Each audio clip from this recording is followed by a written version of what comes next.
ধৈর্য মানে শুধু অপেক্ষা নয়, এটা আল্লাহর পরিকল্পনায় বিশ্বাস। এক ছেলে ছিল, রায়হান। মাসের পর মাস চাকরির চেষ্টা করেও কোথাও সাফল্য নাই।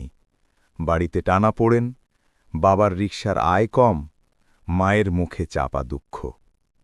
এক রাতে রায়হান ক্লান্ত হয়ে বলল, আল্লাহ, কেন সব কিছু এত কঠিন? কিন্তু কেঁদে উঠে আবার বলল, যা হোক, আমি হাল ছাড়ব না, ধৈর্য ধরব। এরপর ছোট ছোট পরিবর্তন শুরু হল। এক, মনে শান্তি এলো।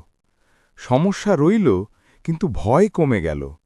মনটা আগের চেয়ে শক্ত লাগতে লাগল। ২, অপ্রত্যাশিত সহায়তা এলো। এক পুরনো স্যার ফোন দিলেন, ইন্টারভিউ দাও, একটা পজিশন খালি। দরজাগুলো যেন নিজে নিজেই খুলতে লাগল। ৩, শেষ পর্যন্ত সেরা চাকরিটি পেয়ে গেল। যেটায় তার আশা ছিল না, সেখানেই আল্লাহ কুদরতে তাকে সিলেক্ট করলেন।